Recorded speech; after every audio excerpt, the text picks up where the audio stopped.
اللهم صل على سيدنا ومولانا محمد افضل صلواتك بعدد معلوماتك وبارك وسلم وصل عليه. بسم اللہ الرحمن الرحیم. عزیز طلباء کرام، امید ہے انشاءاللہ العزیز آپ سب خیر و عافیت کے ساتھ ہوں گے. جامع السنن الترمذی جلد ثانی کے ابواب فضائل القرآن عن رسول اللہ صلی اللہ علیہ وآلہ وسلم کے ایک اور باب ما جاء من قرأ حرفا من القرآن ما له من الاجر کے ساتھ اللہ جل شانہ کے فضل و کرم سے ایک مرتبہ پھر آپ حضرات کی خدمت میں حاضر ہونے کا موقع ملا. بحمد اللہ تعالی. عزیز طلباء کرام، آج ہمارا سبق نمبر 315 ہے، تو بڑھتے ہیں اپنے سبق کی طرف.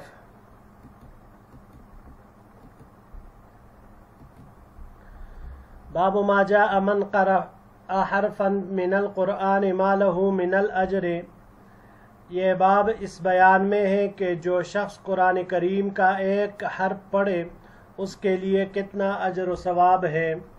وبه قال حدثنا محمد بن بشار قال حدثنا ابو بکر الحنفی قال حدثنا الضحاك بن عثمان عن ایوب بن موسى قال سمعت محمد بن كعب القرظي يقول سمعت عبد الله بن مسعود رضی اللہ تعالی عنہ یقول. ہمیں روایت کی محمد بن بشار نے، انہوں نے روایت کی ابو بکر الحنفی سے، انہوں نے ضحاک بن عثمان سے، انہوں نے ایوب ابن موسیٰ سے. ایوب ابن موسیٰ نے کہا کہ میں نے محمد ابن کعب القرظی کو فرماتے ہوئے سنا کہ میں نے عبداللہ ابن مسعود رضی اللہ تعالی عنہ کو فرماتے ہوئے سنا. قال رسول اللہ صلی اللہ علیہ وسلم من قرأ حرفا من کتاب اللہ فلہ بہ حسنۃ والحسنۃ بعشر امثالها. حضور نبی کریم صلی اللہ علیہ وسلم نے ارشاد فرمایا، جس نے کتاب اللہ کا ایک حرف پڑھا تو اس کے لیے اس کی وجہ سے ایک نیکی ہے، اور ایک نیکی 10 گنا ہے. لا اقول الف لام میم حرف ولكن الف حرف ولام حرف ومیم حرف. اور میں یہ نہیں کہتا کہ الف لام میم ایک حرف ہے، بلکہ الف ایک حرف، لام ایک حرف اور میم ایک حرف ہے.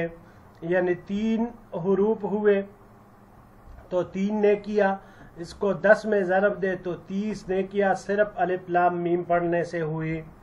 ھذا حدیث حسن صحیح غریب من ھذا الوجہ. یہ حدیث حسن صحیح غریب ہے اس طریق سے. سمعت قتیبہ بن سعید یقول، میں نے قتیبہ ابن سعید کو فرماتے ہوئے سنا. امام ترمذی رحمہ اللہ فرماتے ہیں، بلغنی ان محمد ابن کعب القرظی ولد فی حیات النبی صلی اللہ علیہ وسلم، کہ محمد ابن کعب القرظی یہ حضور نبی کریم صلی اللہ علیہ وسلم کے حیات طیبہ اس دوران ہی پیدائش ان کی ہوئی ہے. ویروی ھذا الحدیث من غیر ھذا الوجہ عن ابن مسعود. اور اس حدیث کو روایت کیا گیا ہے اس طریق سے عبداللہ ابن مسعود رضی اللہ تعالیٰ عنہ سے. انہوں نے روایت کی ابو الاحوص سے، اور انہوں نے عبداللہ ابن مسعود رضی اللہ تعالیٰ عنہ سے. رفعہ بعضهم ووقفہ بعضهم عن ابن مسعود.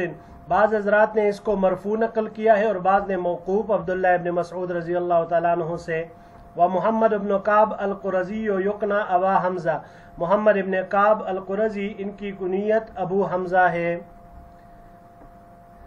اگلی روایت کی طرف اگلے سلائیڈ میں جاتے ہیں جی.